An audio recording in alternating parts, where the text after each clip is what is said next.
yung sinabi ni Direk, no? Pero yun nga, ang daming nagsasabi talaga, the public, yung mga nakapanood na ng trailer na ang ganda ng dating and nangangamoy box office blockbuster.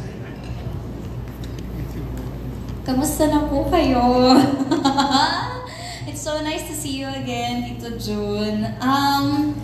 Well, it's always nice to hope for that. Siyempre, mag-blockbuster, mag-box office. But I guess the main purpose of all of us is to really put out a good film. Diba? Maibalik ang quality films na gawang Pilipino. Maibalik natin ang pelikulang Pilipino na yun ang panoorin ng mga tao sa sinihan, hindi mga Hollywood films, hindi ba? Or ano muna, Filipino-made films muna bago yung mga Hollywood films, hindi ba? Yun lang naman ang I think purpose nating lahat bukod sa dito sa project na ito. It's the entirety of the film industry here in the Philippines. We would like to buhayin ulit ang industriya ng pelikulang Pilipino. Yan. David, yan. Ayun nga, gaya ng sinabi ni Barbie, buhayin yung film na film industry. Yes, and actually, mas maganda naman talaga manood ng pelikula sa sinehan. Diba? Back in the day, nung mga bata pa tayo, nung pre-pandemic, ang saya manood sa sine. Diba? So with this film, with these kinds of films, sana ay bumalik yung mga tao sa ganun dahil mas masaya talaga. Netflix ulit. Maganda kasi itong ano, di ba? Maganda panoorin to pag mga first date, di ba? O kaya yung mga gusto nilang ma-rekindle yung love nila. No, dahil that kind of love para ma-realize nila na kung gaano ka-powerful ang love, hindi ba? Ang saya kaya ano itong date movie, di ba? Yes. Oh. Pero kayo nung makita nyo, the first time na napanood nyo yung trailer, anong naging reaction nyo? Kasi ang dami ng gandang-ganda, di ba? Oh, kayo mismo, sobra ba kayo na-excite? Talagang nagandahan kayo? Ako, reaction ko, kinilig ako. Kinilig. Tapos, nakita ko, sabi ko, pogi ko dito ah.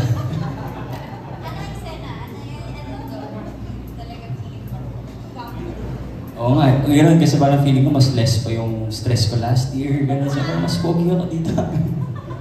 Yun. And, ayun, tsaka maganda talaga. Napakaganda. And super excited ako dito. Ako actually, looking forward ako. Nabitin ako dun sa bar scene direct sa trailer. Maganda kasi yung bar scene na yun, abangan nyo yun. Yun yung namin, first chance encounter ng characters namin. So dun mabubuo yung rapport namin dalawa hanggang sa magkaroon ng character development. So ang saya, ang ganda ng banter namin sa bar scene. Yun yung very first scene din na kinunan namin on the first shooting day.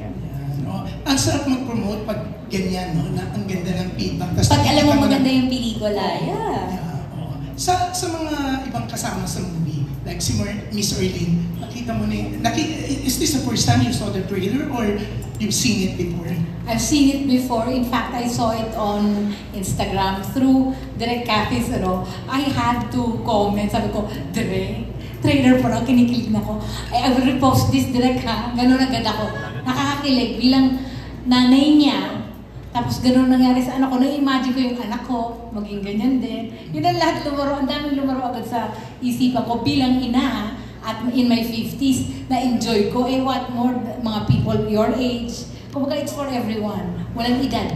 Which is what we want, di ba? Kasi parang sorry, I have to mention it, mga Korean dramas, we're also into it. It's the same thing naman, it's a rom-com. So why don't we patronize our own, di ba? Kaya naman natin, ang ganda, kinilig din ako. So, definitely, I will watch this 20 times. In the movie house. In the movie house. So, ang sarap, no, Arlene, no? Pwedeng yayain yung mga kaibigan mo, no? Lahat ng edad. Isipin mo nga para ako mapakilig mo. Kasi medyo, siyempre, sa edad na ito, nawawala na yung kilig ko sa mundo. Di ba? Alam mo yun, you become jaded. But this really, honest, walang it's not such a major role naman for me, pero the movie itself, talagang alam mong pinagtuunan ng pansin. Yun ang importante. Hindi lang basta-basta makagawa at ipalabas. Pinagtuunan ng pansin ni Direk. Yeah. In fairness to you, kitang-kita yung excitement. Ay, kinikilig ako. Sana nga, kayo na ba? Kayo na ba? My gosh. Yan, nag-intriga si Ernie.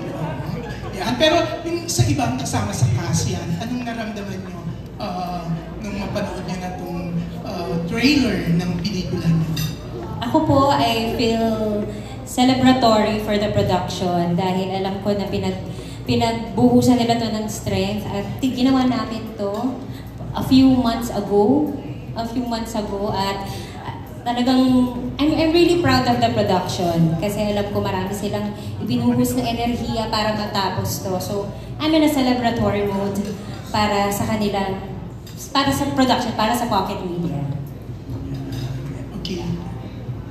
For me naman, bilang hopeless romantic din akong tao, I can't wait talaga to see yung pagka-hopeless romantic ng dalawa sa film. Kasi sobrang nakakilig talaga. I read the whole storyline while taping. And sobrang brilliant talagang writer ni Direk L.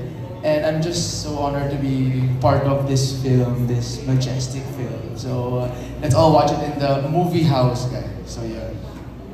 Yan. Kuya Jules, si Ivan pa. Kaya nga, tumutok na ang camera. I love it.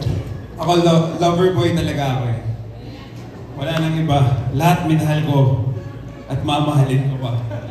Pero pag nakita ko si Barbie at si David, tumatayo yung balahibo ko hindi tumatayo yung balahibo sa kalik. When I see them on screen, they really glow and they really have a chemistry. They really have something there, and this film has something.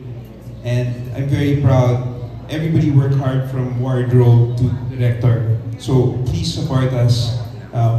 We need your help, and let's show them what's up. Okay, eto ang last for Barbie and David. Kasi yung mga fans nyo, the Barla fans, nakakatuwa na ngayon pala may mga nakakasana silang mga black screenings. Aware kayo doon? Yeah, opo. Aatin kayo dun sa mga black screenings? Yes, opo. Actually, kino-coordinate na namin with Sparkle yung schedule dahil gusto talaga namin umattend sa mga block screening para makalibre ng sine. Para makalibre ng panood. Hindi, pero kasi hindi rin biro naman talaga ang mag-organize ng block screening. So, for our supporters to organize block screenings, we really appreciate it, and parang the least we could do is to attend, hindi ba? Sila naman ang gumawa ng lahat. So, ayun, yes, we will really make time for it, di ba? Yes, we will make time for it. And actually, yung last film ko nga, nagpa-block screening yung mga fans ko. Yes. And then, I got super emotional dahil parang ginawa nila yung lahat ng to para sa akin. And gumagawa pa sila ng mga, parang nag-testimonial sila sa akin. Sinasabi nila yung parang, why we love you, mga ganyan. Alala kong iyak ako. So, super thankful sa mga fans na nag-effort, nagbabayad para supportahan kami. So